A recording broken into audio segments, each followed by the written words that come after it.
Welcome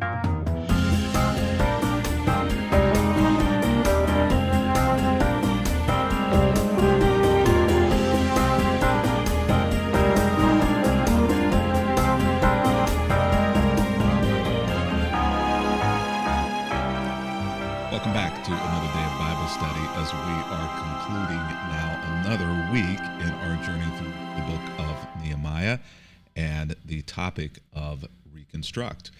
We are now, today, working through Nehemiah, the end of chapter 4. And if you'd like to join us on the journey, I would love to have you be a part with us every single day.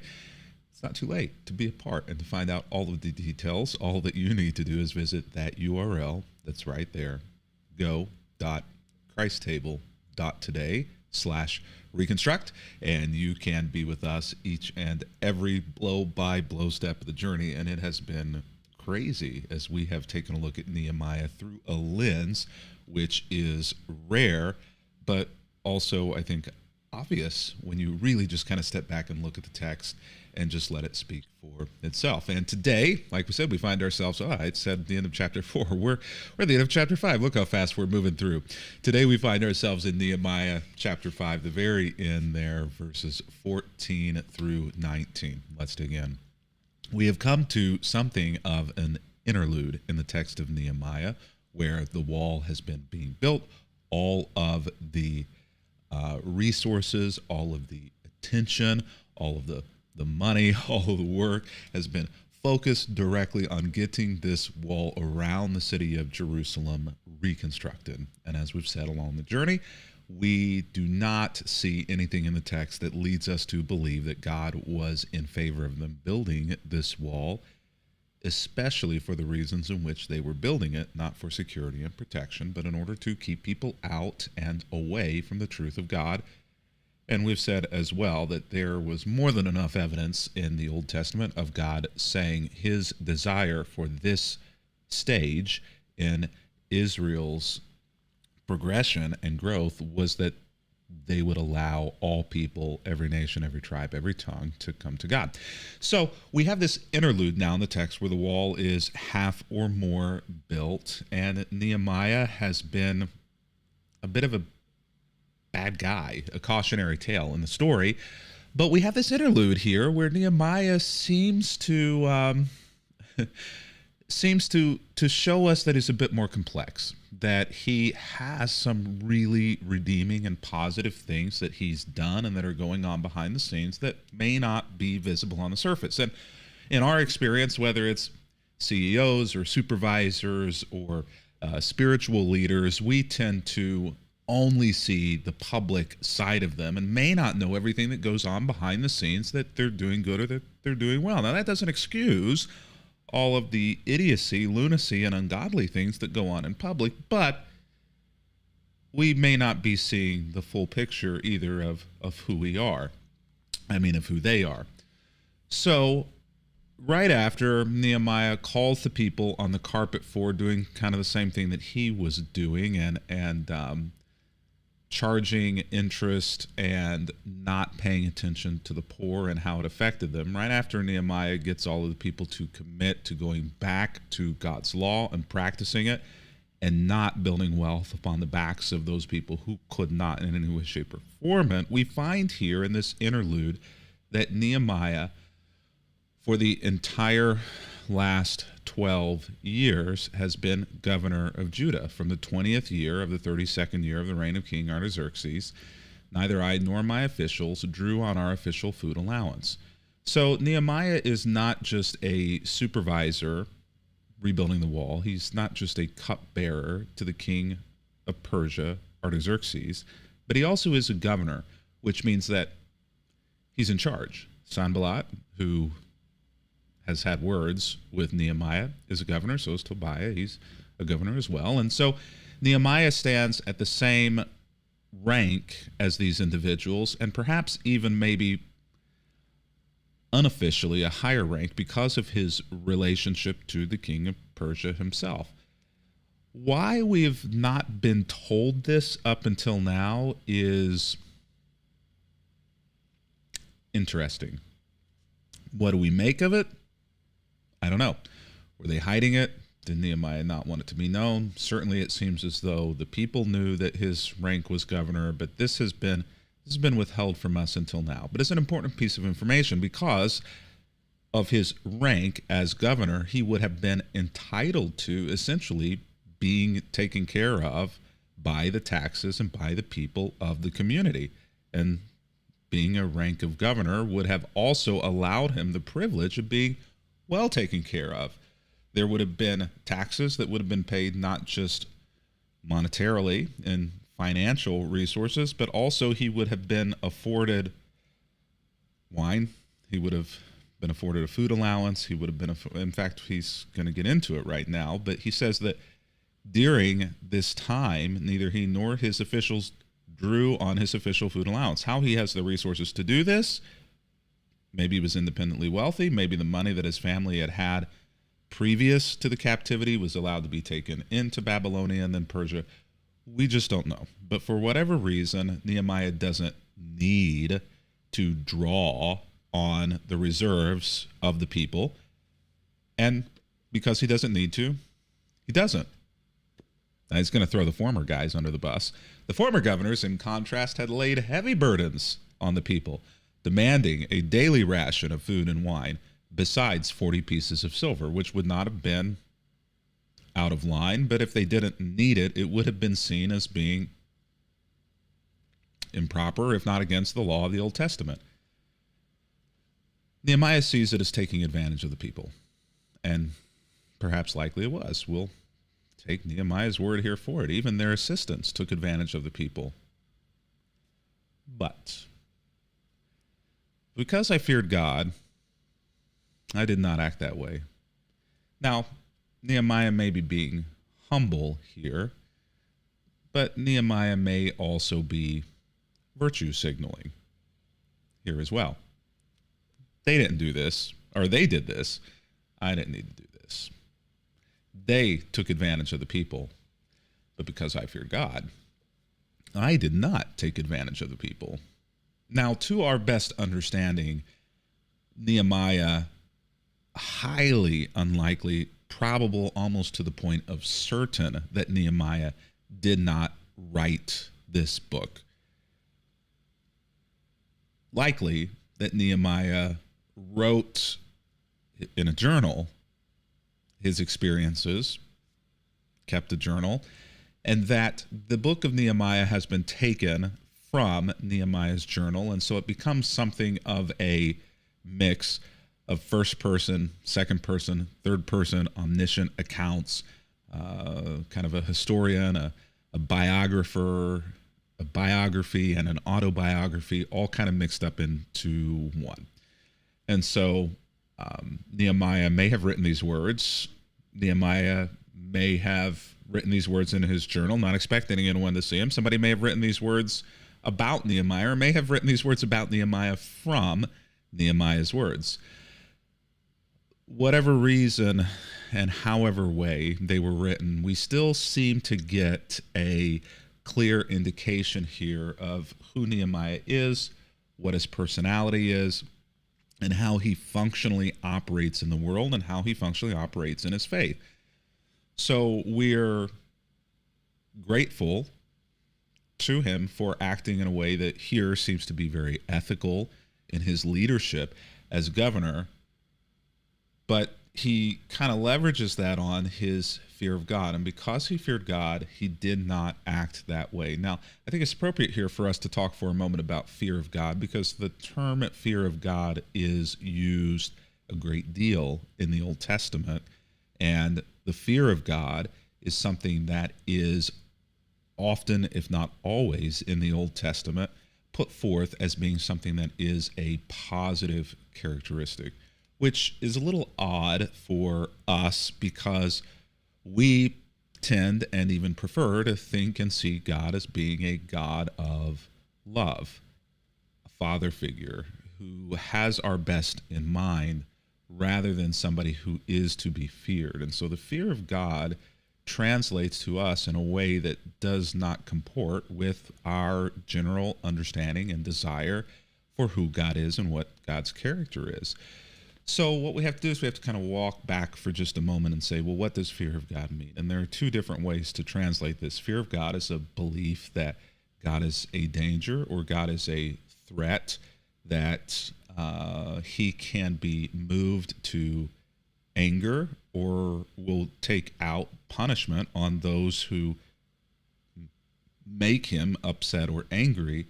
Or fear of God, a different translation or a different definition of the word fear is a sense of awe or submission to God. And I would suggest that the data seems to compellingly indicate grammatically, logically, and historically that it is the second definition of fear that we have in view here whenever the Bible uses the fear of God.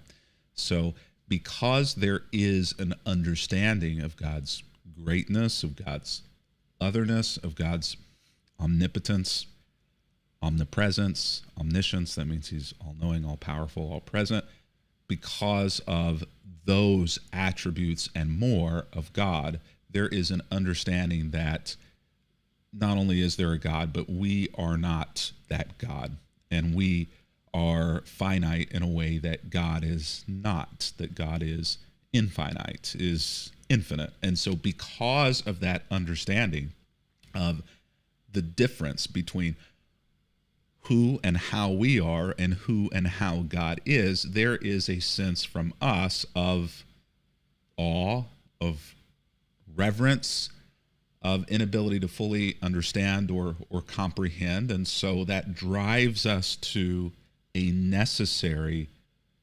submission for those reasons. And so because of the fear of God, Nehemiah says, he does not act in the way that other people do, not because he's afraid of being smote by God, but because of his awe and reverence and submission to God, he does not act in the way that others do. I also devoted myself, he says, to working on the wall and refused to acquire any land. And I required all of my servants to spend time working on the wall. So Nehemiah has a singular focus here. I asked for nothing, even though I regularly fed 150 Jewish officials at my table, besides all of the visitors from other lands. We get it, Nehemiah. You're a great guy. We get it. You've not acted like other governors. We get it.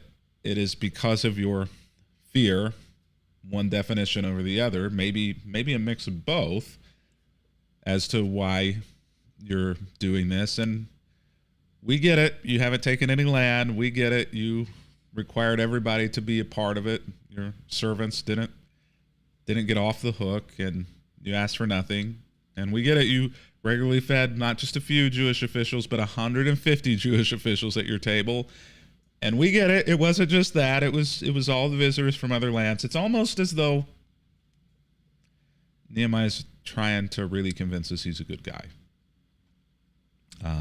Maybe he's trying to convince God he's a good guy. Maybe he's trying to convince himself he's a good guy.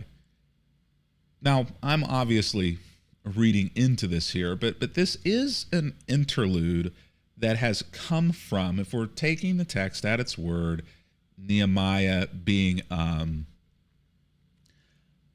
bit of a horse's backside.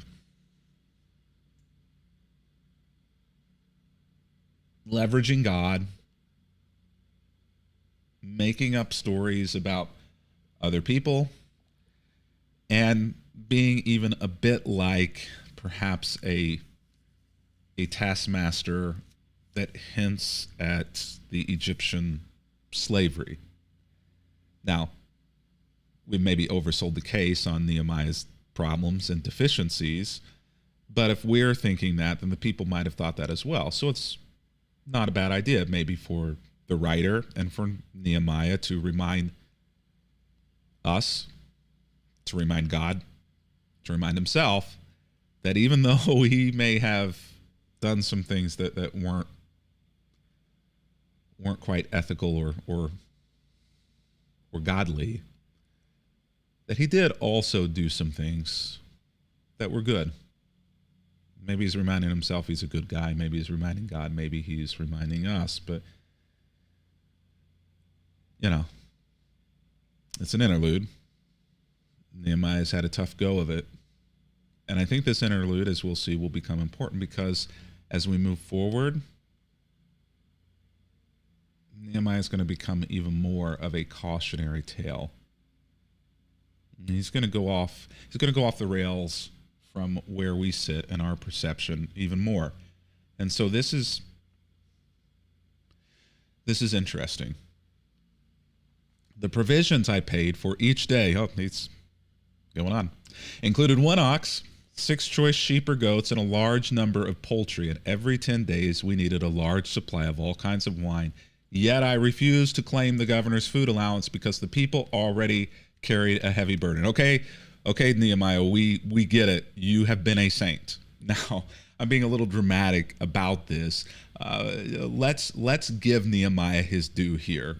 No matter what the motivation is for doing it, no matter what the motivation is for reminding himself and or reminding us of how noble he has been by not asking the people who already carry a heavy burden to carry his own burden. Let's give him his due for that, and let's assume the best for those things. Not that he's trying to convince us or God or himself. Let's just assume let's just take it at face value. It's where I was. Remember, oh God. Now we're in a prayer. Maybe the previous things were a part of a prayer, so maybe he wasn't writing in a journal to remind himself. Maybe he wasn't writing a memoir or an autobiography for us, for posterity. Maybe all of this was a lead up to a prayer. Because here clearly there's a shift, not in location, not in time, but in direction. We're kind of caught off guard with the left turn into a prayer. Remember, O God, all that I have done for these people, and bless me for it.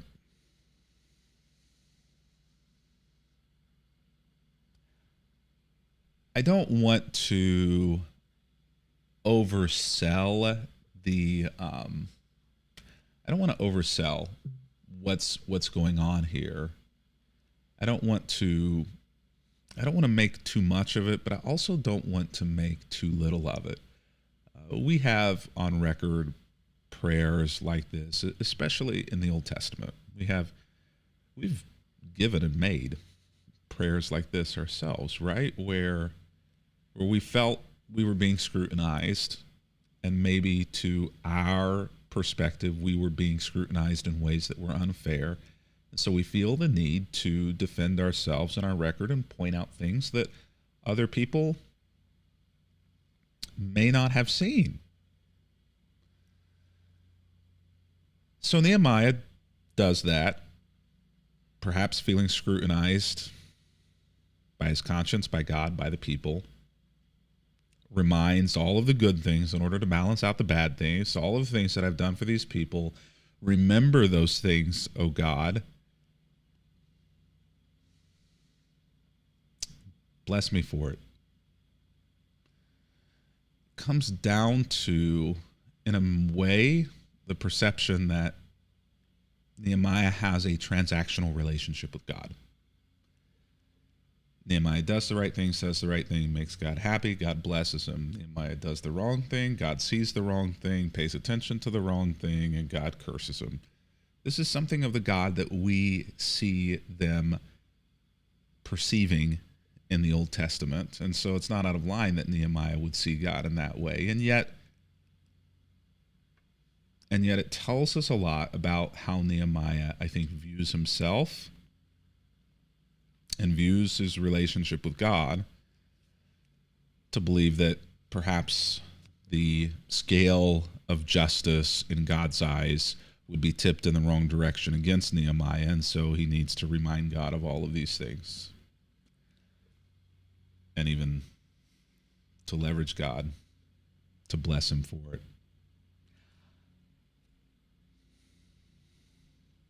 Avoid self-serving and egocentric prayers.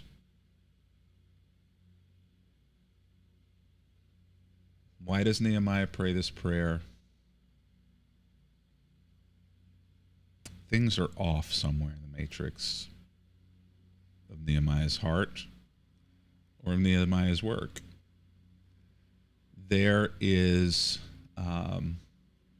either a need for approval and affirmation, which we've talked about some back in the past with what I've said about Nehemiah's likely sexuality and gender on the basis of his role in our understanding of ancient cupbearers and what it would have required for him to be an ancient cupbearer. And so it may well be that's what's going on here is Nehemiah is just in constant need of affirmation and approval, and God is perhaps the greatest one that he needs it from. But at the end of the day, what we have here, for whatever reason, is a prayer that smacks of being self-serving and egocentric and asking for, rightly or wrongly, in this moment, prayers for him on the basis, blessings for him on the basis of all of the things that he has done and how good he is. Now, Jesus is going to tell a similar story many centuries past this of someone who had great confidence in their own righteousness and scorned everyone else. So Jesus tells this story. Two men went to the temple to pray. One was a Pharisee and the other was a despised tax collector.